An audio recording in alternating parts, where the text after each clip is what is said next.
Hello, welcome back to Ginny's. I'm Ginny and today I'm going to be making some white chocolate and cranberry cupcakes with a hint of almond in there as well.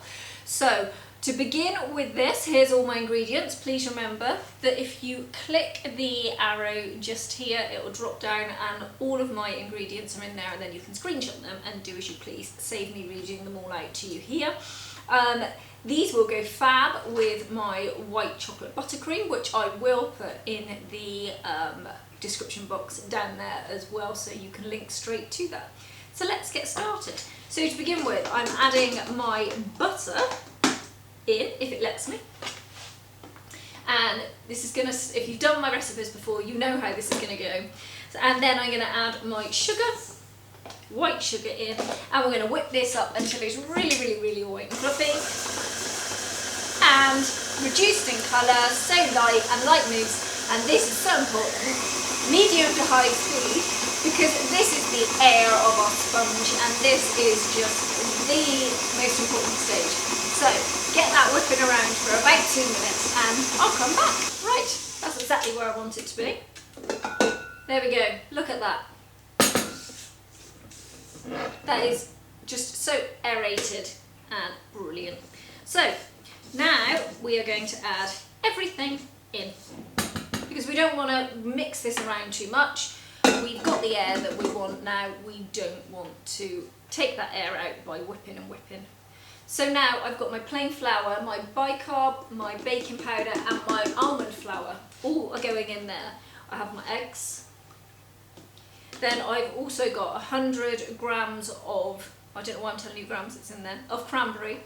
And what I've done with the cranberry, dried cranberries, is I've just put flour over the top and given that a dusting and a shake so that they stick. Same with the white chocolate. I'm only adding half of the white chocolate chips in. The rest will go in afterwards. And I've also got some vanilla and milk. So now that's all in. On low, we're going to let this go for about 20 seconds. Then we're going to scrape, and then we're going to be back on for another 20 seconds and we'll be done. Woo! Maybe a tea towel over the top may help. So I've got a creaming paddle which massively helps me with this, but if you haven't, don't worry anyway, because we are going to stop and scrape this down now. Right. So we just get right in there to the bottom, all around the sides. Oops. Let this go again very briefly. We are literally mixing it together. That's it. We are done. Look how quick that was. Okay, now we need to get our cupcake tin, bring it over, and we're going to start putting the batter into the tins. Scrape this down to the sides here. And normally you'll know that I would usually put this into a piping bag, and I love that method, but because there's quite a lot in this of thickness, I'm not going to do that. So I'm going to go into my trusted spoons. Right, and then I normally take one heaped amount like that. Okay, so my oven is preheated there to 160 degrees on a fan assisted oven, and that is 180 on a regular oven. These will go in for anything between 18 to 20 minutes.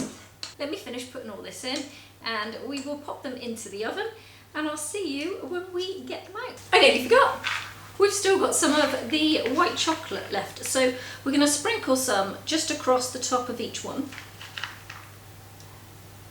Just because this will stop then any that have sunk, which they shouldn't, because we've put the flour on. Now what I've done with these chocolate chips is I've put them in the microwave for 20 seconds, and that just makes them a little bit tacky. We don't want it to melt at all, just that little bit tacky, and then I put the flour across the top, give it a shake around, and that then makes the flour stick to it. So when you actually do put the chocolate chips into the batter, they don't sink to the bottom because that flour really helps. But to put them across the top is really nice because you can see them as well when they come out of the oven. You can see that the white chocolate's in there. So now that's done, give them a little bit of a push down with your fingers. Just push them in on top, get all sticky. Lovely. And then we're going to put this into the oven then, and I will see you when I've washed my hands because I'm all sticky. And they're all done. Okay, and here we are. There are our white chocolate and raspberry cranberry cupcakes. So, as soon as you're able to take them out, I always recommend taking them out, stops them from sweating. So I'm just going to pop mine now onto here. Smell of them is absolutely lovely. You can still see through the top there, you can see some of the cranberries coming through. This is a real seasonal kind of bake as well. Cranberries obviously massive around Christmas. Okay, so there we go. This is my white chocolate and cranberry cupcake with a hint of almond. So I hope you really, really like these, and I will see you very soon. Take care. Bye bye.